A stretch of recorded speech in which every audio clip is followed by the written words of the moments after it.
ನಮಸ್ತೆ ವೀಕ್ಷಕರೇ, ಮೆಂಡೋ ನ್ಯೂಸ್ ನೆಟ್ವರ್ಕ್ಗೆ ಸ್ವಾಗತ. ನಾನು ನಿಮ್ಮ ದಿವ್ಯಾ. ಇವತ್ತಿನ ಪ್ರಮುಖ ಸುದ್ದಿಯನ್ನು ನೋಡೋಣ. ಚೈತ್ರ ಮಾಸ ಶುಕ್ಲ ಪಕ್ಷ ನವಮಿ ಅಂಗವಾಗಿ ನಿನ್ನೆ ರಾಜ್ಯಾದ್ಯಂತ ಶ್ರೀರಾಮನವಮಿಯನ್ನು ಪ್ರತಿಯೊಬ್ಬರು ಸಡಗರ ಸಂಭ್ರಮದಿಂದ ಆಚರಿಸಿದ್ದಾರೆ ಅಂತಲೇ ಹೇಳ್ಬೋದು. ಶ್ರೀರಾಮನವಮಿಯನ್ನು ಎಲ್ಲ ಪ್ರತಿಯೊಂದು ಭಾಗದಲ್ಲೂ ಕೂಡ ಮಜ್ಜಿಗೆ, ಕೋಸಂಬರಿ, ಪಾನಕವನ್ನು ಹಂಚುವುದರ ಮೂಲಕ ದೇವರಿಗೆ ವಿಶೇಷ ಅಲಂಕಾರ, ಹೋಮ, ಹವನ ಪ್ರತಿಯೊಂದು ಕೂಡ ನಡೀತಿತ್ತು ಅಂತಲೇ ಹೇಳ್ಬೋದು. ಬೀದಿಗಳಲ್ಲೂ ಕೂಡ, ಪ್ರತಿಯೊಂದು ರಸ್ತೆಗಳಲ್ಲೂ ಕೂಡ ರಾಮನ ಹೆಸರಲ್ಲಿ ಎಲ್ಲರಿಗೂ ಮಜ್ಜಿಗೆ, ಕೋಸಂಬರಿ, ಪಾನಕವನ್ನು ಕೂಡ ಹಂಚ್ತಾ ಇತ್ತು, ವಿತರಣೆ ನಡೀತಾ ಇತ್ತು. ಇನ್ನು ಎಲ್ಲ ಭಾಗದಲ್ಲೂ ಈ ಒಂದು ಫೋಟೋ ನಾವು ನೋಡ್ತಾ ಇರೋದು ಮಂಡ್ಯದ ಶ್ರೀರಾಮ ದೇಗುಲದಲ್ಲಿ ನಡೆದಂತಹ ವಿಶೇಷ ಅಲಂಕಾರದ ಫೋಟೋ ಅಂತಲೇ ಹೇಳ್ಬೋದು. ಇನ್ನು ಅಯೋಧ್ಯೆಯ ಶ್ರೀರಾಮನಿಗೆ ಸೂರ್ಯ ತನ್ನ ರಶ್ಮಿ ಆ ಒಂದು ಬೆಳಕನ್ನು ಕೂಡ ಚುಮ್ಮಿಸಿದ್ದಾನೆ ಅಂತಲೇ ಹೇಳ್ಬೋದು. ಇನ್ನು ಅದೇ ಸಂದರ್ಭದಲ್ಲಿ ಪ್ರಧಾನಮಂತ್ರಿಯಾದಂತಹ ನರೇಂದ್ರ ಮೋದಿಯವರು ಕೂಡ ಶ್ರೀಲಂಕಾದಿಂದ ರಾಮೇಶ್ವರಕ್ಕೆ ಬರುವಂಥ ಸಂದರ್ಭದಲ್ಲಿ ರಾಮ ಸೇತುವೆಯನ್ನು ಕೂಡ ವೀಕ್ಷಿಸಿದ್ದಾರೆ ನಿನ್ನೆ ಅಂತಲೇ ಹೇಳ್ಬೋದು.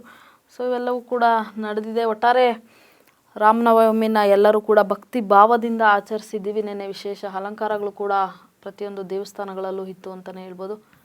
ಇನ್ನು ನೆಕ್ಸ್ಟ್ ಸುದ್ದಿಯನ್ನು ನೋಡೋದಾದರೆ, ಇಂದಿನಿಂದ ಅಗತ್ಯ ವಸ್ತುಗಳ ಬೆಲೆ ಏರಿಕೆಯ ಕುರಿತು BJPಯವರು ಜನಾಕ್ರೋಶವನ್ನೇ ಮಾಡ್ತಾ ಇದ್ದಾರೆ ಅಂತಲೇ ಹೇಳ್ಬೋದು. ಇಷ್ಟು ದಿವಸ ಹೋರಾಟಗಳನ್ನು ಮಾಡ್ಕೊಂಡ್ಬಂದರು, ಧರಣಿಗಳನ್ನು ಮಾಡ್ಕೊಂಡು ಬಂದರು.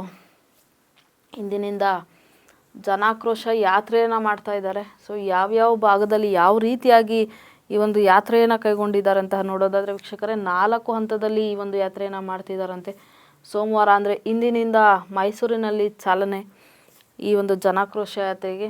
ಮಂಡ್ಯ, ಹಾಸನ, ಕೊಡಗು, ಮಂಗಳೂರು, ಉಡುಪಿ, ಚಿಕ್ಕಮಗಳೂರು, ಉತ್ತರ ಕನ್ನಡ, ಶಿವಮೊಗ್ಗ ಏಪ್ರಿಲ್ 11ಕ್ಕೆ ಉತ್ತರ ಕನ್ನಡ, ಶಿವಮೊಗ್ಗ ಇಲ್ಲಿವರೆಗೂ ಈ ಒಂದು ಯಾತ್ರೆ ಇರುತ್ತೆ. ಇನ್ನು 2ನೇ ಹಂತ ಬಂದು ಏಪ್ರಿಲ್ 15ರಿಂದ ನಿಪ್ಪಾಣಿ, ಬೆಳಗಾವಿ, ಹುಬ್ಬಳ್ಳಿ, ಬಾಗಲಕೋಟೆ, ವಿಜಯಪುರ ಮತ್ತು ಏಪ್ರಿಲ್ 18ರವರೆಗೂ ಕಲಬುರಗಿ ಹಾಗೂ ಬೀದರ್ ಈ ಒಂದು ಭಾಗದಲ್ಲಿ ನಡೆಯುತ್ತೆ. ಇನ್ನು 3ನೇ ಹಂತ ಅಂದರೆ ಏಪ್ರಿಲ್ 21ರಿಂದ ದಾವಣಗೆರೆ, ಹಾವೇರಿ, ಗದಗ, ಕೊಪ್ಪಳ, ಯಾದಗಿರಿ, ರಾಯಚೂರು, ಬಳ್ಳಾರಿ, ವಿಜಯನಗರ, ಚಿತ್ರದುರ್ಗ, ತುಮಕೂರು ಇದು 3ನೇ ಹಂತ. ಇನ್ನು 4ನೇ ಹಂತ ಏಪ್ರಿಲ್ 27ರಿಂದ ಶುರುವಾಗುತ್ತೆ. ಕೋಲಾರ, ಚಿಕ್ಕಬಳ್ಳಾಪುರ, ಬೆಂಗಳೂರು ನಗರ, ಬೆಂಗಳೂರು ಗ್ರಾಮಾಂತರ, ರಾಮನಗರ ಇದಿಷ್ಟು ಇವರ ಒಂದು ಜನಾಕ್ರೋಶ ಯಾತ್ರೆಯ ವಿವರಣೆ ಆಗಿರುತ್ತೆ. ಇನ್ನು ಇದು ಏಪ್ರಿಲ್ 3ಕ್ಕೆ ಮುಗಿಯುತ್ತಂತೆ ಈ ಒಂದು ಜನಾಕ್ರೋಶ ಯಾತ್ರೆ BJPಯವ್ರದ್ದು. ಒಂದು ಕಡೆ ಈ ಯಾತ್ರೆಗಳನ್ನೆಲ್ಲ ಕೈಗೊಂಡಿದ್ದಾರೆ.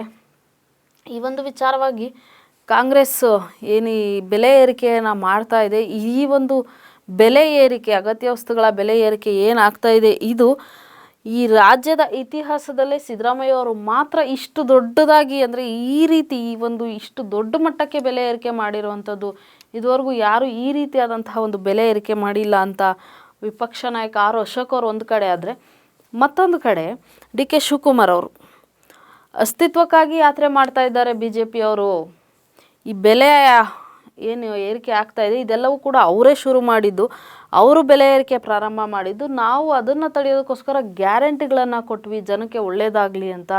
ಅದನ್ನು ಇವರೆಲ್ಲರೂ ಕೂಡ ಸಹಿಸ್ಕೊಳ್ಳೋಕ್ಕಾಗ್ತಾಯಿಲ್ಲ. ಅದನ್ನು ಸಹಿಸ್ಕೊಳ್ಳೋಕ್ಕಾಗದೆ ಈ ರೀತಿಯಾದಂತಹ ಯಾತ್ರೆಗಳನ್ನ ಮಾಡ್ತಾ ಇದ್ದಾರೆ ಅಂತ ಮತ್ತೊಂದು ಕಡೆ DK ಶಿವಕುಮಾರ್ ಅವರು ಆರೋಪ ಮಾಡ್ತಾ ಇದ್ದಾರೆ.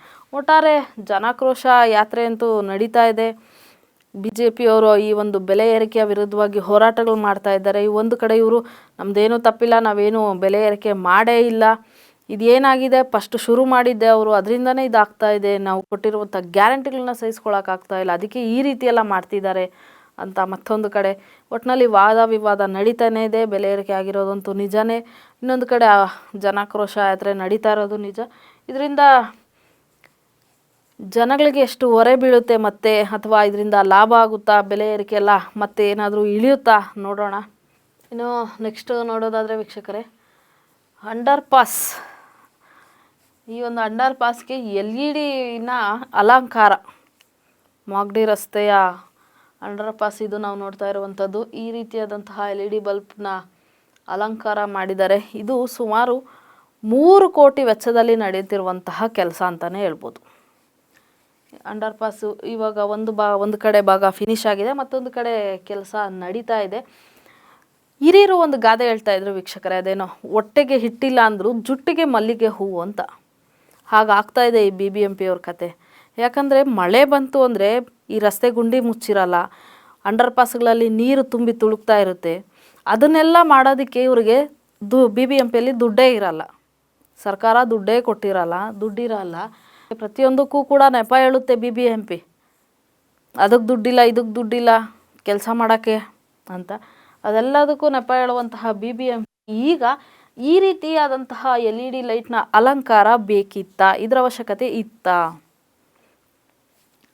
ಇದೆಲ್ಲವೂ ಕೂಡ ಎಲ್ಲೋ ಒಂದು ಕಡೆ ಅವಶ್ಯಕತೆ ಇರಲಿಲ್ಲ ಅಂತ ಜನ ತುಂಬ ಆಕ್ರೋಶವನ್ನೇ ವ್ಯಕ್ತಪಡಿಸ್ತಾ ಇದ್ದಾರೆ ಅಂತಲೇ ಹೇಳ್ಬೋದು. ಇನ್ನು ಇದಕ್ಕೆ BBMP ಇದೆಲ್ಲವೂ ಎಲ್ಲೋ ಒಂದು ಕಡೆ ಪೇಂಟಿಂಗ್ ಹಾಳಾಗದೇ ಇರಲಿ, ಮತ್ತು ವರ್ಷಕ್ಕೊಂದ್ಸರಿ ಅದಕ್ಕೆ ಗೋಡೆಗಳಿಗೆ ಬಣ್ಣ ಬಳಿಬೇಕು, ಮಳೆ ನೀರು ಬಂದಾಗೆಲ್ಲ ಪೇಂಟ್ ಹಾಳಾಗಿರುತ್ತೆ, ಅದು ಇದು ಆಗಿರುತ್ತೆ, ಅದಕ್ಕೋಸ್ಕರ ಈ ರೀತಿಯಾದಂತಹ ಈ ಒಂದು LED ಬಲ್ಬ್ನ ಅಲಂಕಾರ ಮಾಡ್ತಾಯಿದ್ದೀವಿ, ಇದು 10 ವರ್ಷ ಕೂಡ ಬಾಳಿಕೆ ಬರುತ್ತೆ, ಈ ರೀತಿಯಾದಂತಹ ಒಂದು ರೀಸನ್ನ ಕೊಡ್ತಾ ಇದ್ದಾರೆ. ಆದರೂ ಕೂಡ ಈ ಜನ ಯಾವ ರೀತಿ ಹೇಳ್ತಿದ್ದಾರೆ ಅಂದರೆ, ಅಂಡರ್ ಪಾಸ್ ದುರಸ್ತಿ ಮಾಡೋದಕ್ಕೆ ದುಡ್ಡಿರಲ್ಲ, ರಸ್ತೆ ಗುಂಡಿ ಮುಚ್ಚೋದಕ್ಕೆ ದುಡ್ಡಿರಲ್ಲ, ಅದರಲ್ಲೂ ಇದು 3 ಕೋಟಿ ವೆಚ್ಚ ಅಂತೆ. ಇದು ಬೇಕಿತ್ತಾ ಅಥವಾ ಈ ವೆಚ್ಚ ನಿಜಾನಾ? ಇದೆಲ್ಲ ಒಂದು ಕಡೆ ಕ್ವಶನ್ ಮಾರ್ಕೇ ಉಳಿದಿದೆ. ಇದೇ ಎಲ್ಲ ಒಂದು ಕಡೆ ಕ್ವಶನ್ ಮಾರ್ಕಾಗಿ ಉಳಿದಿದೆ ಅಂತಲೇ ಹೇಳ್ಬೋದು. ಇದೆಲ್ಲವೂ ಅಂಡರ್ ಪಾಸ್ನ ಅಂದ ಚಂದ ಹೆಚ್ಚಿಸಲು ಕೋಟಿ ಖರ್ಚು ಮಾಡ್ತಾ ಇದೆ ಅನ್ನೋದೇ ಇದು ವೆಚ್ಚ ಮಾಡ್ತಿದ್ದಾರೆ ಅಂದರೆ ಇದರ ಅಗತ್ಯ ಇದೆಯಾ ಅಂತ ಈಗಲೂ ಕೂಡ ಜನ ಪ್ರಶ್ನೆ ಮಾಡ್ತಾನೆ ಇದ್ದಾರೆ. ಇದು ಅಗತ್ಯ ಇದೆಯಾ ಇಲ್ವಾ ಅಂತ ಕೂಡ BBMP ಯೋಚನೆ ಮಾಡ್ತಾ ಇಲ್ಲ. ಯಾವ್ದು ಅಗತ್ಯ ಇದೆ ಅದನ್ನು ಮಾಡ್ತಾ ಇಲ್ಲ. ಇದಿಷ್ಟಲ್ಲದೆ ಈ ಒಂದು ಲೈಟ್ಸ್ ಏನಿದೆ ಇದರಿಂದ ಅಂಡರ್ ಪಾಸಲ್ಲಿ ನೈಟ್ ಹೊತ್ತು ಏನು ಗಾಡಿಗಳು ಪಾಸ್ ಆಗ್ತವೆ ಆ ಸಂದರ್ಭದಲ್ಲಿ ಈ LED ಲೈಟು ಕಣ್ಣಿಗೆ ಹೊಡೆದು ಆಕ್ಸಿಡೆಂಟ್ ಆಗುವಂತಹ ಸಂದರ್ಭ ಕೂಡ ಹೆಚ್ಚಿದೆ. ಅದರಿಂದ ಇದು ಅವಶ್ಯಕತೆ ಇರಲಿಲ್ಲ ಅಂತ ವಾಹನ ಸವಾರರು ಕೂಡ ಆಕ್ರೋಶವನ್ನು ವ್ಯಕ್ತಪಡಿಸ್ತಾ ಇದ್ದಾರೆ ಈ ಒಂದು ವಿಚಾರವಾಗಿ. ಕಣ್ಣಿಗೆ ಕುಕ್ಕುವಂತಹ ಲೈಟು ಇದರಿಂದ ತೊಂದರೆ ಆಗ್ತಾ ಇದೆ, ಅನಗತ್ಯ ವೆಚ್ಚ ಬೇರೆ, ಇದೆಲ್ಲ ಬೇಕಿತ್ತ ಅಂತ BBMPಯ ವಿರುದ್ಧ ಜನ ಆಕ್ರೋಶವನ್ನೇ ವ್ಯಕ್ತಪಡಿಸ್ತಾ ಇದ್ದಾರೆ. ಬಟ್ ಆದರೂ ಯಾವುದಕ್ಕೂ ತಲೆ ಕೆಡಿಸ್ಕೊಳ್ತಾ ಇಲ್ಲ BBMP ಅವರು. ಬಟ್ ಬೇರೆ ವಿಚಾರ ಬಂದಾಗ ಸುಮ್ಮನೆ ನಮಗೇನು ಗೊತ್ತೇ ಇಲ್ವೇ ಅನ್ನೋ ಥರ ಸೈಲೆಂಟಾಗಿ ಜಾರ್ಕೊಳ್ತಿರ್ತಾರೆ. ಬೇರೆ ಇನ್ನೊಂದು ಥರ ವಿಚಾರ ಬಂದಾಗ ಎಲ್ಲ ನಮ್ಮದೇ, ಎಲ್ಲ ನಾವೇ ಅನ್ನೋ ಲೆಕ್ಕಕ್ಕೆ ಬಂದಿರ್ತಾರೆ. ನೋಡೋಣ, ಸದ್ಯಕ್ಕೆ ಈ ವಿಚಾರದಲ್ಲೂ ಜನ ತುಂಬ ಆಕ್ರೋಶವನ್ನೇ ವ್ಯಕ್ತಪಡಿಸ್ತಾ ಇದ್ದಾರೆ. ಇದ್ರ ಬಗ್ಗೆ ಮುಂದಿನ ದಿನಗಳಲ್ಲಿ ಯಾವ ರೀತಿಯಾದಂತಹ ಕ್ರಮವನ್ನು ಕೈಗೊಳ್ತಾರೆ ಅಂತ ಕಾದು ನೋಡೋಣ. ಇದಾಗಿತ್ತು ಈ ಕ್ಷಣದ ಸುದ್ದಿ. ನಿರಂತರ ಸುದ್ದಿಗಾಗಿ ನೋಡ್ತಾ ಇರಿ ಮೆಂಡು ನ್ಯೂಸ್ ನೆಟ್ವರ್ಕ್. ಮೆಂಡು ನ್ಯೂಸ್ ನೆಟ್ವರ್ಕ್, ಸತ್ಯದ ಕನ್ನಡಿ.